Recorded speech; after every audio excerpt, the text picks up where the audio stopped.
On a spring morning in Manhattan, a 72-year-old black woman named Maddie Parker stepped into one of NYC's most exclusive new cafes, seeking a moment's warmth from the streets. When the owner's cold stare and venomous words turned her simple rest stop into a public spectacle of cruelty and prejudice, she found herself humiliated before a crowd of indifferent patrons. But among the sea of averted gazes and uncomfortable silence, someone of immense influence had witnessed the entire ordeal unfold. What happened next would shake the foundations of the establishment, catch the attention of millions around the world, and change her life forever. The crisp air nipped at Maddie Parker's cheeks as she made her way down the bustling New York City sidewalk. At 72 years old, the woman had seen her fair share of spring days in the city, but this one felt particularly biting. The sky hung low and grey, heavy with the promise of rain, while a steady breeze carried drifting pollen through the air. Maddie tugged her light jacket closer around her slender frame, its thin layer barely enough to ward off the unexpected chill. Beneath it, her old turtleneck sweater offered little additional warmth to the breeze that seeped between the pores of her clothes. Her arthritis flared with each step, turning the uneven pavement into a careful challenge. A quick glance at her watch revealed the time, 12:45 p.m. The ever-present reminder of her medication schedule lingered in her thoughts, a routine she had long since accepted as part of her daily life. As she rounded a corner, a new storefront caught her eye. The ground floor of a sleek, glass-fronted office tower now boasted an elegant cafe. Elaborate floral arrangements framed the entrance, their vibrant colors a stark contrast to the muted tones of the city street. Ribbons and banners proclaimed grand opening congratulations from various companies and families. Maddie paused, considering. The pollen was beginning to irritate her eyes and throat, and the thought of a warm refuge from the chilly air was appealing. She checked her watch again, 12:50 p.m. There was still time before her crucial 1 p.m. medication, and she could take it with a soothing cup of hot water. With a small nod to herself, Maddie pushed open the heavy glass door and stepped into the cafe. The interior was a study in modern minimalism, all clean lines, polished surfaces, and muted earth tones. The scent of freshly ground coffee and baked goods wafted through the air, and soft jazz played from hidden speakers. Maddie's eyes scanned the room, taking in the mix of patrons. Most seemed to be professionals from the surrounding office buildings, dressed in crisp suits and tapping away at laptops. A few tables hosted what appeared to be business meetings. Voices kept low as they leaned in over steaming cups. She made her way to a round booth table near the back, settling into the plush leather seat with a small sigh of relief. As she shrugged off her jacket, Maddie's mind turned to her usual careful considerations. Her Addison's disease required a delicate balance, strict timing for medications, careful monitoring of hydration and salt intake.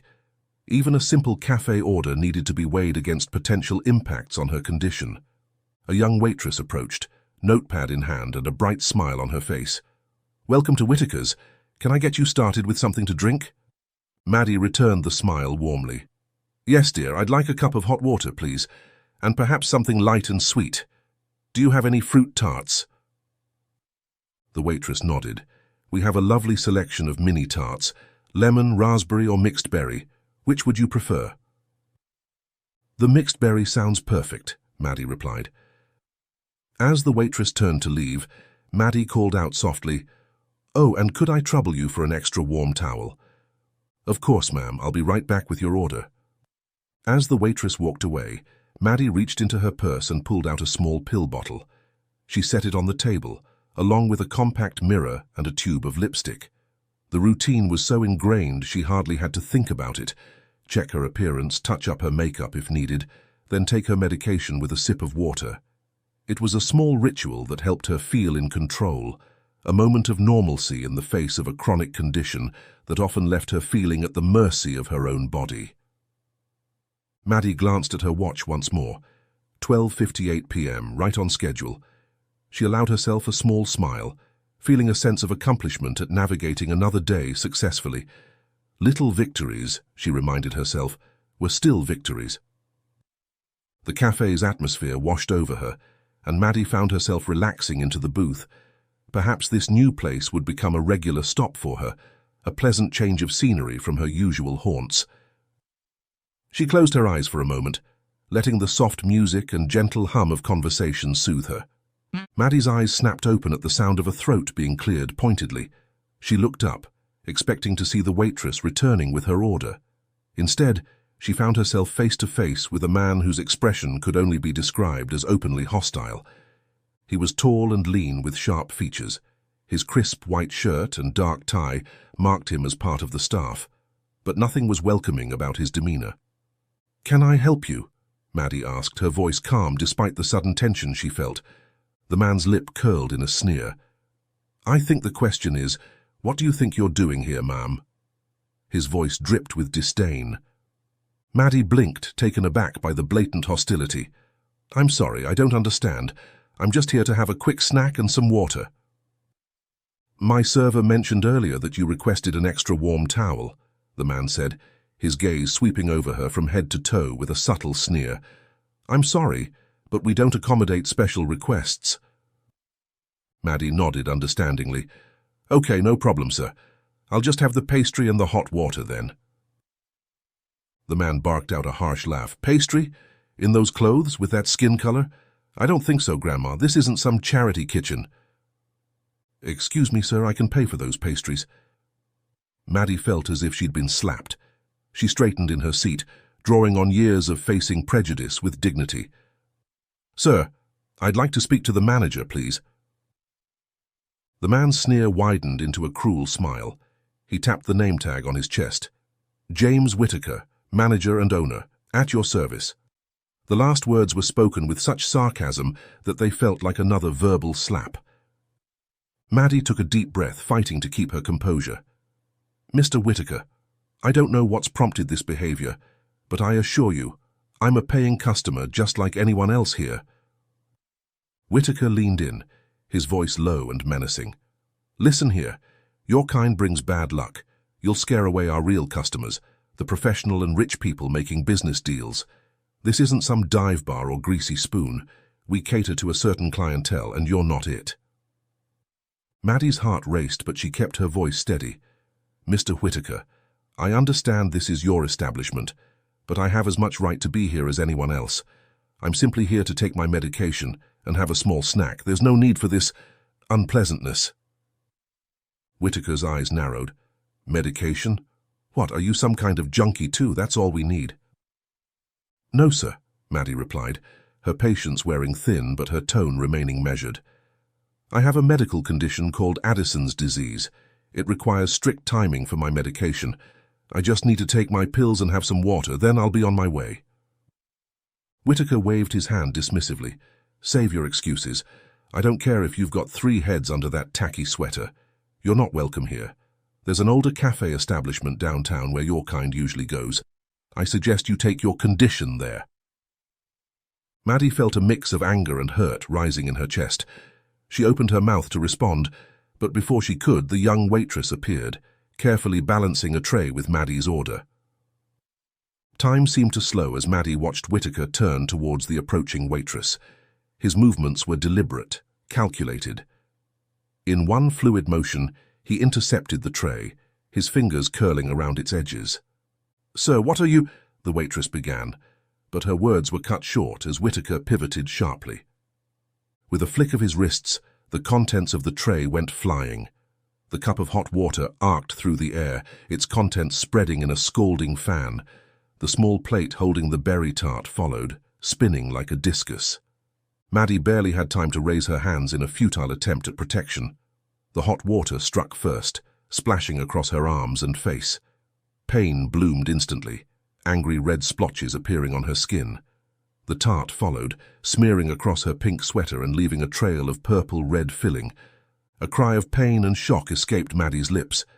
The cafe fell silent, all eyes turning to the scene unfolding in the corner booth. Whittaker's face contorted in a mockery of concern. "Oh my, how clumsy of me!" His voice dripped with false sincerity. "I'm so sorry, Mum. Your appearance must have made me lose my focus." Maddie's arms throbbed, the pain intensifying with each passing second. "Please," she managed to gasp out. "I need a medical kit, some ice at least." Whitaker's fake concern morphed back into a sneer, hushed but clear in Maddie's ear. "A medical kit? For a little spill? Don't be so dramatic, old woman. If you need to clean up, use the restroom." The young waitress stood frozen, her eyes wide with shock. "Mr. Whitaker, shouldn't we—" "Get back to work," Whitaker snapped at her, "and bring a mop. Our valued customers shouldn't have to look at this mess." Maddie's hands shook as she reached for her purse, desperate to salvage what she could. As she moved, she noticed her pill bottle. The water had partially drenched it, seeping inside. Her heart sank as she realized the expensive medication was likely ruined. Fighting back tears of pain and humiliation, Maddie clutched the damaged pill bottle and struggled to her feet. The weight of what had just happened pressed down on her, making each step feel like a monumental effort. She could feel the eyes of the other patrons on her as she made her way towards the restroom, leaving a trail of water droplets in her wake. As the bathroom door swung shut behind her, Maddie allowed herself a moment to lean against it, her breath coming in shaky gasps. The encounter had lasted only minutes, but it felt as if hours had passed. She looked down at her arms and cheeks, wincing at the angry red marks left by the hot water. Her once neat pink sweater was now a mess of water stains and smeared berry filling. But it was the pill bottle clutched in her trembling hand that truly made her heart sink. Those small white tablets represented more than just medication. They were her lifeline, carefully budgeted for and religiously taken. Now, because of one man's cruelty, that lifeline was in jeopardy. Maddie straightened up, squaring her shoulders despite the pain. She had faced discrimination and hardship before. She would face this too, with all the dignity and strength she could muster. But first, she needed to assess the damage and figure out her next move. With a deep breath, Maddie turned to face the bathroom mirror.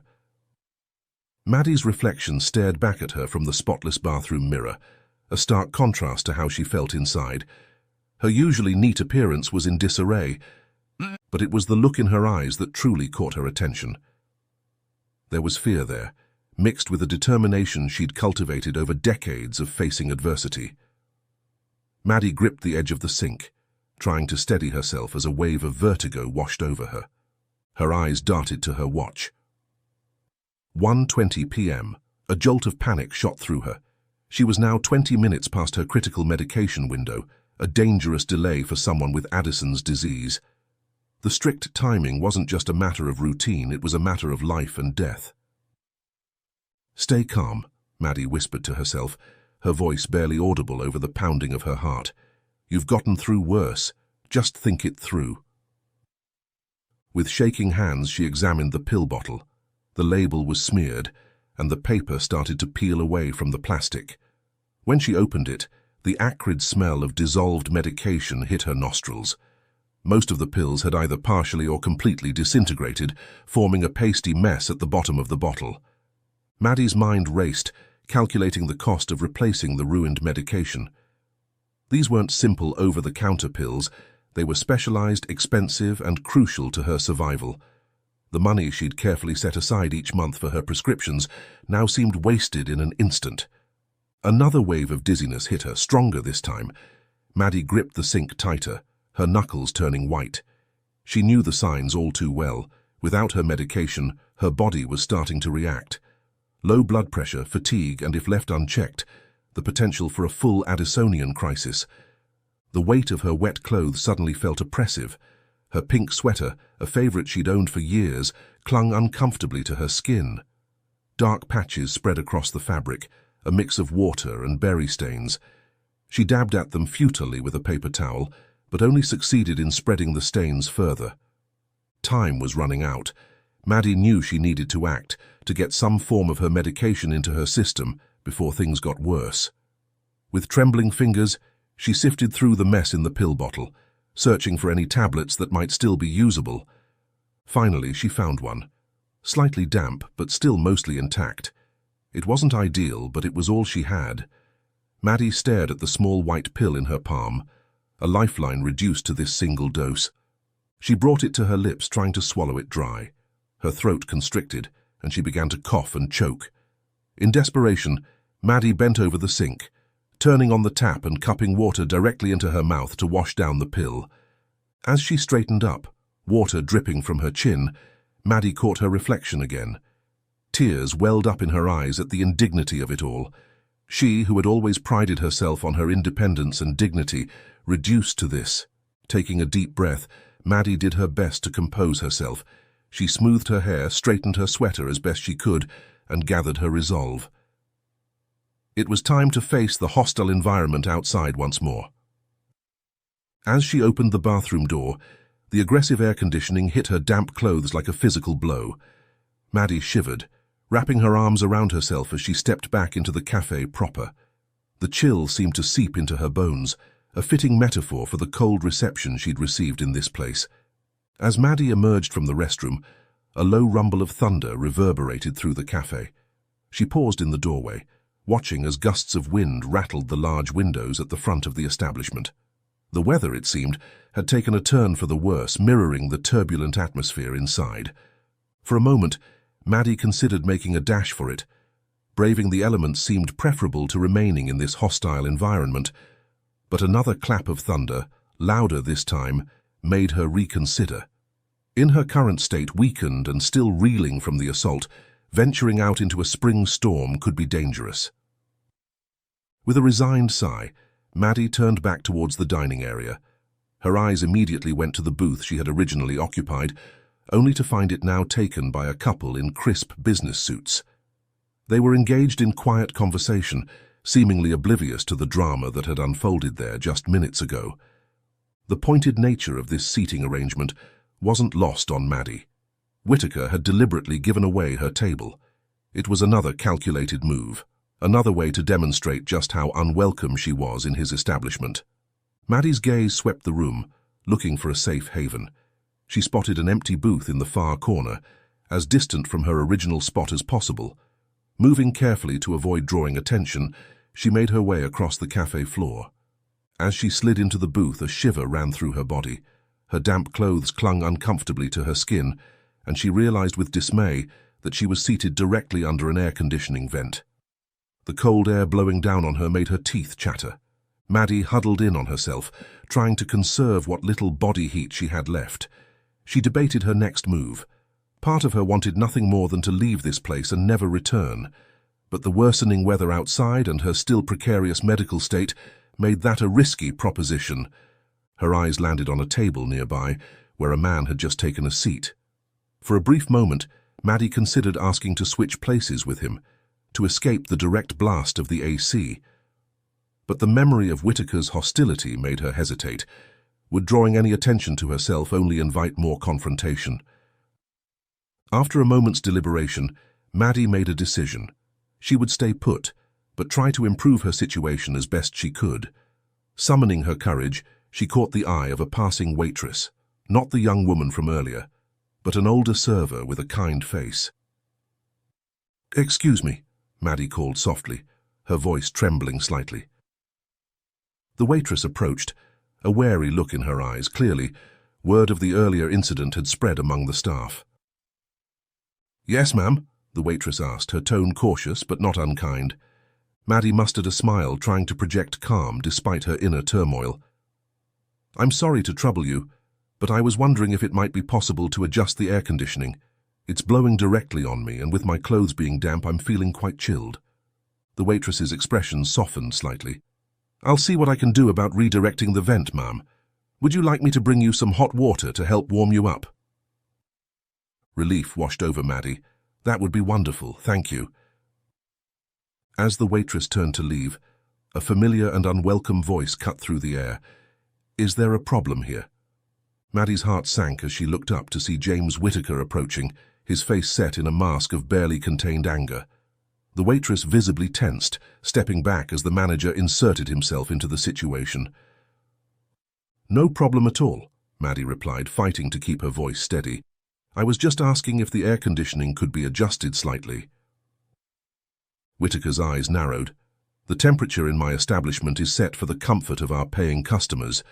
If you're cold, perhaps that's a sign you should move along." Maddie felt a flicker of anger ignite within her. She had tried to be accommodating, to avoid conflict, but enough was enough. "Mr. Whitaker," she began, her voice low but firm, "I understand this is your cafe, but I am a paying customer, just like anyone else here. I have as much right to be comfortable as anyone else." Whitaker's face flushed red. He leaned in, his voice dropping to a menacing whisper. "Listen here, you old bat. I own this place. That means I decide who's welcome and who isn't. And let me make this crystal clear, you are not welcome. Your money, only God knows where they come from, might as well bloody." As he spoke, Whitaker's body language became increasingly aggressive. He loomed over Maddie, his presence threatening. Maddie found herself shrinking back in her seat, her earlier bravado faltering in the face of such open hostility. The confrontation was drawing attention now. Other patrons were turning to watch, their expressions a mix of confusion and discomfort. The waitress hovered nearby, clearly unsure whether to intervene. Maddie's mind raced, searching for a way to diffuse the situation. But before she could speak, Whitaker's next actions would escalate things beyond anything she could have anticipated. The tension in the air was palpable as Whitaker glared down at Maddie, his face contorted with barely contained rage. For a moment, the cafe seemed frozen in a tableau of hostility and fear. Then, with a sharp snap of his fingers, Whitaker shattered the tension in the air. "You two," he barked, gesturing at a pair of burly servers nearby, "escort this woman out immediately." As murmurs began to ripple through the other tables, Whitaker quickly concocted an excuse, his tone dripping with feigned disgust. "She just wet herself, everyone," he announced loudly, his words eliciting gasps and uncomfortable glances from the onlookers. The lie hung in the air, cruel and deliberate, as Whitaker cast a cold, triumphant glance in her direction. The servers exchanged uneasy glances, but moved to comply. They approached Maddie's booth, their discomfort evident in their hesitant movements. "Please, ma'am," one of them said, his voice low, "don't make this harder than it needs to be." Maddie's heart raced as she looked from one server to the other, then back to Whitaker's smug face. "This isn't right," she protested, her voice shaking. "I've done nothing wrong." But her words fell on deaf ears. With a nod from Whitaker, the servers reached for Maddie's arms. Their grip, while not overtly rough, was firm and unyielding. As they attempted to pull her from the booth, Maddie's foot caught on the table leg. Time seemed to slow as Maddie felt herself losing balance. She flailed, trying to catch herself, but the momentum was too great. With a cry of alarm, she tumbled forward, landing hard on the cafe's polished floor. The impact knocked the wind out of her. As Maddie lay there, struggling to catch her breath, she heard a clatter. Her purse had spilled open in the fall, and her pill bottle skittered across the tiles, spilling its ruined contents. A hush fell over the cafe. Patrons stared in shocked silence at the elderly woman sprawled on the floor, surrounded by the scattered remnants of her medication. The only sounds were Maddie's labored breathing and the soft plink of pills rolling across the smooth floor. Maddie closed her eyes, fighting back tears of pain and humiliation. In all her years, through all the hardships and indignities she'd faced, she'd never felt so utterly helpless and exposed. The servers stood frozen, clearly shocked by the outcome of their actions. Even Whitaker seemed taken aback, though his expression quickly hardened back into one of disdain. "Well," Whitaker snapped at the servers, "don't just stand there, get her out of here." But before anyone could move, a new voice cut through the tense atmosphere. "That's quite enough." Heads turned towards the source of the interruption. There, striding purposefully from the back of the cafe, was a face known to millions, Johnny Depp. The actor's presence created an immediate shift in the room's energy. Patrons whispered and pointed.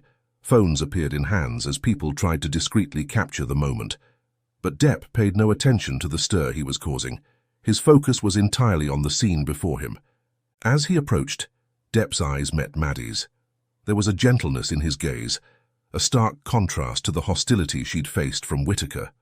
Without hesitation, he knelt beside her, offering a hand. "Are you all right, ma'am?" he asked, his voice low and kind. Maddie nodded, unable to find her voice. With Depp's assistance, she slowly got to her feet, wincing at the aches from her fall. Whitaker, momentarily thrown by the unexpected celebrity appearance, quickly recovered his bravado. "Mr. Depp," he said, his tone dripping with false politeness, "I'm afraid you've wandered into a rather unpleasant situation. This woman was just leaving." Depp turned to face Whitaker, his expression hardening. "The only unpleasant thing I see here is your treatment of this lady. Would you care to explain why you felt it necessary to physically remove an elderly woman from your establishment?" Whitaker's face flushed. "This is my cafe. I have the right to refuse service to anyone." "Refuse service, perhaps," Depp replied coolly. "But assault? Discrimination? I think you'll find the law takes a rather dim view of such actions." As Whitaker sputtered, trying to formulate a response, Depp turned back to Maddie. "Come on," he said gently. "Let's get you out of here and find something warm for you." With that, Depp guided Maddie towards the exit, his presence creating a natural path through the now buzzing crowd of onlookers. As they reached the door, Depp paused, looking back at Whitaker. "I'd suggest you take a long, hard look at how you run this place," he said, his voice carrying clearly through the hushed cafe, "because I have a feeling you're going to be answering some difficult questions very soon." And with that, Johnny Depp and Maddie stepped out into the rainy New York afternoon, leaving behind a stunned cafe and a fuming James Whitaker. The cool, misty air hit Maddie's face as she and Johnny Depp exited the cafe. The earlier threatening storm had settled into a light, steady rain, but even this felt refreshing after the stifling atmosphere inside. "Wait here a moment," Depp said gently, guiding Maddie to a sheltered spot under the building's overhang. He jogged quickly to a small kiosk next door, returning moments later with a steaming cup. "It's just some hot tea," he explained, pressing the warm cup into Maddie's trembling hands. "It should help take the chill off." Maddie nodded gratefully, wrapping her fingers around the cup and savoring its warmth. As she sipped the soothing liquid, Depp's expression turned thoughtful. "What happened in there? It wasn't right," he said, his voice low and intense. "People need to know about this kind of behavior. Would you be okay if I tried to do something about it?" Maddie looked up at him, a mix of emotions playing across her face. After a moment, she nodded. "If it might prevent someone else from going through this, then yes." Depp's face set with determination. He pulled out his phone, tapped the screen a few times, and then held it up. Maddie realized he was starting a live stream on his social media, carefully positioning himself so the cafe's name was visible in the background. "Hey everyone," Depp began, his voice clear and controlled. "I'm coming to you live from outside of Whitaker's Cafe in New York City, where I've just witnessed something truly disturbing. The owner of this establishment, a man named James Whitaker, has just engaged in blatant discrimination and physical assault against an elderly woman." As Depp continued, detailing the events that had transpired inside, Maddie watched in amazement as the world seemed to respond in real time. People on the street began to slow and gather, recognizing the actor and realizing something significant was happening. Phones appeared in hands, capturing the moment and spreading it further. Within minutes, the first fans began to arrive, drawn by social media alerts and the growing crowd. They clustered around, phones raised, adding their own streams and commentary to the unfolding story. Depp, to his credit, kept the focus on the issue at hand. He described Whitaker's actions in detail, emphasizing the need for accountability and change. As he spoke, Maddie noticed movement out of the corner of her eye. A van with a local entertainment news station's logo had pulled up, and a small crew was quickly setting up equipment. The crowd continued to grow, spreading across the sidewalk and beginning to spill into the street. Traffic slowed as drivers craned their necks to see what was causing the commotion. More media vans appeared, their presence drawing even more attention. Just as the situation threatened to become overwhelming, a sleek black car pulled up, and two men in suits emerged. They moved with purpose, creating a protective barrier around Depp and Maddie. "Mr. Depp," one of them said quietly, "we should move you to a more secure location." Depp nodded, then turned to Maddie. "My security team," he explained. "They'll make sure we're safe. Are you ready to go?" Maddie glanced back at the cafe where she could see Whitaker's pale face peering out from behind the blinds. She squared her shoulders and nodded. Yes, I think I am. The security team efficiently guided them through the crowd to the waiting car. As the chauffeur held the door open, shielding Maddie from the press of bodies and flashing cameras, she felt a wave of relief wash over her. For the first time since entering the cafe, she felt truly safe. Once inside the luxury vehicle, Maddie sank into the plush leather seat with a sigh. Through the tinted windows, she watched as reporters set up cameras and microphones outside the cafe. The scene was surreal, all this commotion sparked by what had begun as a simple stop for hot water and a snack. Depp settled in beside her, his face serious. "The media coverage will make sure Whitaker can't sweep this under the rug," he explained. "It won't undo what happened to you, but it might prevent him from treating others the same way in the future." Maddie nodded, a mix of emotions swirling within her. As the car pulled away from the curb, leaving the chaos behind, she found herself wondering about the man beside her.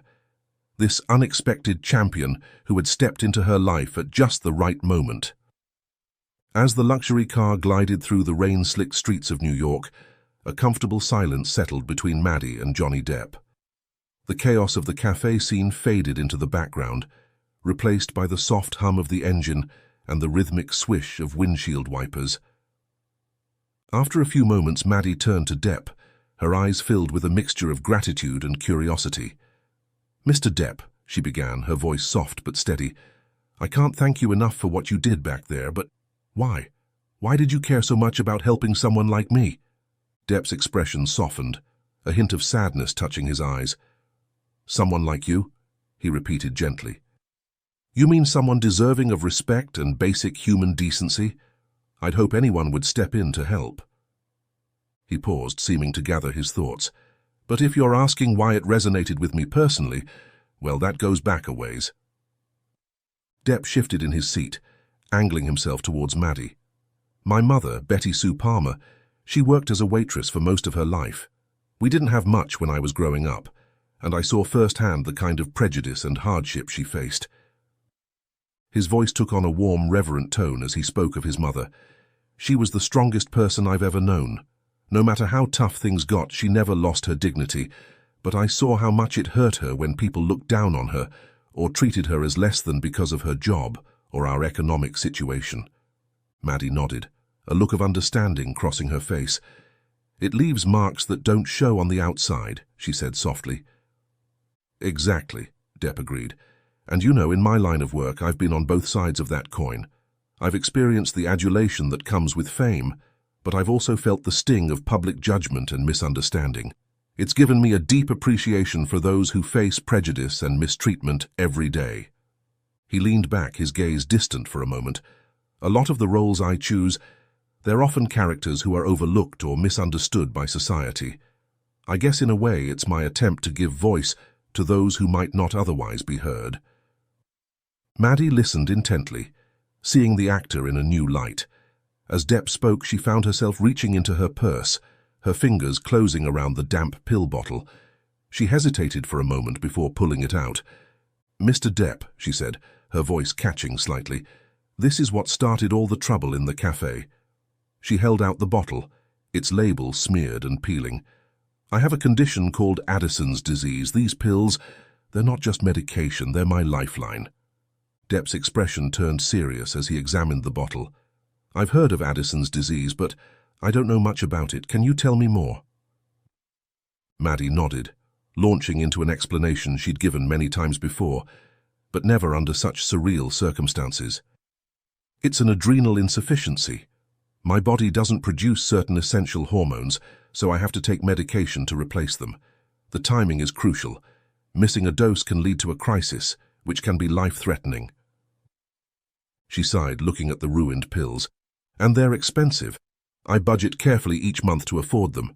When that man dumped water on me, he didn't just ruin my clothes. He put my health at risk and wasted money I can't easily replace."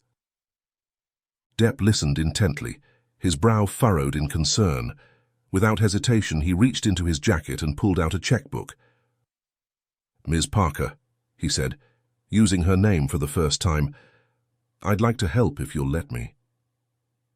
Maddie watched, a mix of emotions playing across her face, as Depp wrote out a check. When he handed it to her, her eyes widened at the amount. "Mr. Depp, this is far too much. I couldn't possibly—" Depp held up a hand, smiling gently. "Please, I insist. Use what you need for your medication, and if there's anything left over, consider it a buffer for future expenses, or maybe a little treat for yourself. After what you've been through today, you deserve it." Maddie accepted the check with trembling hands, tears welling in her eyes. "Thank you," she whispered. I don't know what else to say." Depp's voice, smooth and tinged with a hint of playful charm, softened as he addressed the elderly woman. "Now then, my dear, where shall I whisk you away to? Your doctor, perhaps? Could be to sort out that medication of yours, or straight home to your apartment, The woman gave a gentle smile, her voice warm with gratitude. "Home at my apartment would be nice." Johnny nodded with a slight tilt of his head, his expression a mix of care and theatrical flourish. "Home it is, then. Your chariot awaits, madam." The sleek black car pulled up to a weathered apartment building, its faded brick facade a stark contrast to the luxury vehicle. Maddie gazed out the window, a mix of relief and embarrassment washing over her. This was her home, a far cry from the glamorous world Johnny Depp usually inhabited. "This is me," she said softly, her hand resting on the door handle. Depp looked at the building with interest, his eyes taking in the peeling paint and cracked concrete steps. "You know," he said thoughtfully, "there's a lot of character in old buildings like this. They've got stories to tell." Maddie smiled, touched by his attempt to put her at ease. "Oh, if these walls could talk," she chuckled, "they'd have quite a few tales." As they prepared to exit the car, movement near the building's entrance caught their attention. A lanky teenager paced back and forth, occasionally checking his phone with growing frustration. "Oh my," Maddie said, recognition dawning. "That's my grandson, Michael. I completely forgot he was coming by today to help with groceries." They watched as Michael tried the door again, then threw his hands up in exasperation. Depp grinned. "Looks like someone's not too happy about being locked out." As they stepped out of the car, Michael looked up, his expression transformed from annoyance to utter disbelief as he recognized the man accompanying his grandmother. "Gran?" he called out, his voice cracking slightly. Are you with Johnny Depp?" Depp raised a hand in a friendly wave, causing Michael's jaw to drop even further. Maddie couldn't help but chuckle at her grandson's reaction. "Hello, Michael," she called back. "I'm sorry I'm late. It's been quite an afternoon." As they approached, Michael's eyes darted between his grandmother and the Hollywood star, clearly struggling to process the surreal scene. "Gran, what happened? Are you okay? How did you— why is—" Maddie patted her grandson's arm reassuringly. "It's a long story, dear. Why don't we go inside and I'll explain everything." As she fumbled for her keys, Maddie was acutely aware of the check tucked safely in her purse. She had carefully concealed it in the folds of her dress before exiting the car, understanding instinctively that its presence might complicate the moment. Michael, meanwhile, couldn't contain his excitement. "Mr. Depp, sir, I'm a huge fan. I've seen all your movies, Pirates of the Caribbean, Edward Scissorhands, Sweeney Todd. They're amazing." Depp smiled warmly. "Thank you, Michael. It's always nice to meet a fan. Your grandmother is quite an impressive lady, you know." Michael nodded enthusiastically. "Oh, I know, Gran's the best, but how did you two meet? Did she win some contest or something?" Maddie, having finally managed to open the door, turned to her grandson. "Michael, dear, why don't you help me inside? Mr. Depp needs to be on his way, I'm sure." Depp nodded, understanding Maddie's desire for privacy. "It was a pleasure meeting you both," he said, reaching into his pocket. He pulled out a business card, handing it to Maddie. "If you ever need anything, please don't hesitate to reach out." As Depp turned to leave, Michael called out, "Wait, did any money change hands? Because if it did, I think we should talk about how to invest it, or—" "Michael!" Maddie cut him off sharply, her tone leaving no room for argument. She turned back to Depp, offering a grateful smile. "Thank you again for everything, Mr. Depp. You've been far too kind." With a final wave, Johnny Depp returned to his waiting car, leaving Maddie to guide her still stunned grandson into the building. As they made their way up the worn stairs, Maddie couldn't help but reflect on the day's events. The cruelty she had faced, the unexpected kindness from a stranger, and now the challenge of explaining it all to her grandson without revealing the extent of Depp's generosity. She clutched her purse a little tighter, feeling the weight of the check inside. It was a secret she would keep, at least for now. Some kindnesses, she knew, were best kept close to the heart. The door to Maddie's apartment creaked open, revealing a modest but tidy living space. Faded floral wallpaper and well-worn furniture spoke of a life lived with care, if not luxury. As Maddie settled into her favorite armchair, Michael perched on the edge of the sofa, practically vibrating with curiosity. "Okay, Gran," he burst out, unable to contain himself any longer. "You've got to tell me everything. How did you end up with Johnny Depp? Did he give you any money? Because if he did, we could really use that to—" "Michael," Maddie interrupted, her voice firm but gentle. "Before we discuss anything else, I think we need to have a conversation about values and integrity." Michael's excitement deflated slightly, recognizing his grandmother's teaching moment tone. "What do you mean, Gran?" Maddie leaned forward, her eyes locked on her grandson's. "Michael, when something unexpected happens in life, our first thought shouldn't be about how we can profit from it. That kind of thinking, it's a slippery slope." She paused, gathering her thoughts. "What happened today was the result of a very unpleasant situation. Mr. Depp showed kindness to a stranger in need. That's not something to be exploited." "No." Michael looked down, a flush of embarrassment coloring his cheeks. "I'm sorry, Gran. I didn't mean to sound greedy. It's just, I know things have been tight and I thought maybe this could help." Maddie's expression softened. "I understand, dear, but success, real, lasting success, doesn't come from looking for shortcuts or handouts. It comes from hard work, integrity, and treating others with respect." She reached out, patting Michael's hand. "Mr. Depp didn't become successful by taking advantage of others. He worked hard, honed his craft, and from what I saw today, he never forgot the importance of kindness." Michael nodded slowly, absorbing his grandmother's words. "You're right, Gran. I guess I got carried away with the excitement of it all." A comfortable silence settled between them, broken only by the soft patter of rain against the windows. After a moment, Michael spoke up again, his tone more subdued. "So, what did happen today? How did you end up meeting Johnny Depp?" Maddie sighed, preparing to recount the day's events, but before she could begin, the TV in the corner, which Michael had absently switched on when they entered, caught their attention. "Breaking news," the anchor announced. "Hollywood star Johnny Depp has publicly called out a New York City cafe owner for alleged discrimination and assault against an elderly patron." Michael's eyes widened as footage from Depp's impromptu press conference outside the cafe played on screen. The camera panned to show James Whittaker, looking decidedly uncomfortable as he faced a barrage of questions from reporters. I want to apologize," Whittaker stammered. His earlier bravado completely evaporated. "To Ms. Parker and to Mr. Depp, my actions were inexcusable, and I'm prepared to face the consequences." As the news segment continued, detailing the incident and the swift public backlash against the cafe, Michael turned to his grandmother in awe. "Gran, that was you. You're the one he helped." Maddie nodded, a mix of emotions playing across her face. "Yes, dear. It wasn't how I expected my afternoon to go, that's for certain."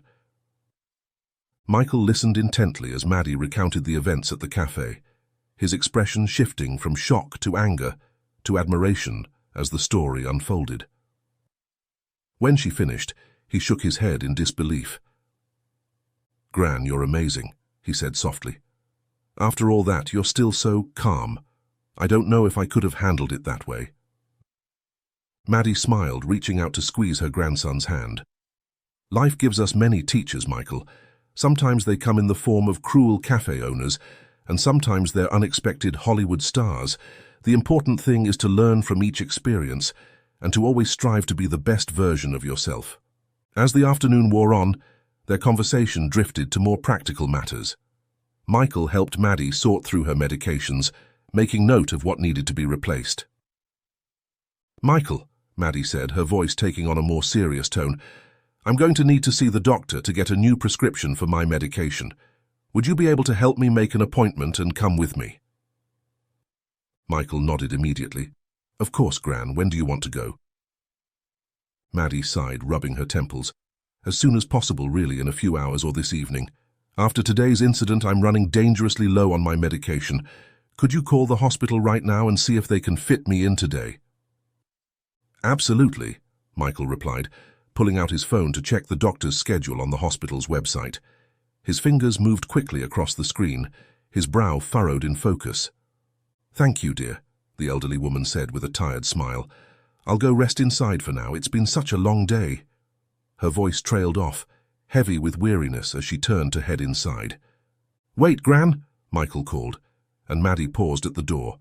With a mischievous glint in his eye, he asked, "Next time I come over, do you think I could bring my Pirates of the Caribbean hat? You know, just in case Johnny Depp stops by again?" Maddie chuckled, shaking her head fondly. "Oh, Michael, I think it's safe to say that was a once-in-a-lifetime encounter." "Maybe," Michael grinned. "But you never know, right?" Maddie gestured toward his bedroom, and as the door clicked shut behind her grandson, she made her way inside. With deliberate care, she retrieved the check from its hidden spot, holding it in her hands for a long moment, contemplating its significance. After a deep breath, she tucked it securely into her dresser drawer and locked it. Tomorrow, she'd head to the bank to deposit it, ensuring a safety net for her growing medical expenses. But for now, as she prepared for bed, Maddie found herself reflecting on the day's events.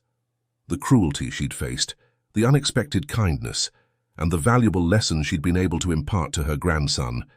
It all swirled together in her mind. As she drifted off to sleep, Maddie felt a sense of peace settle over her. Life, she knew, would always have its challenges, but it also had a way of surprising you with moments of grace and humanity when you least expected them. And sometimes those moments could change everything.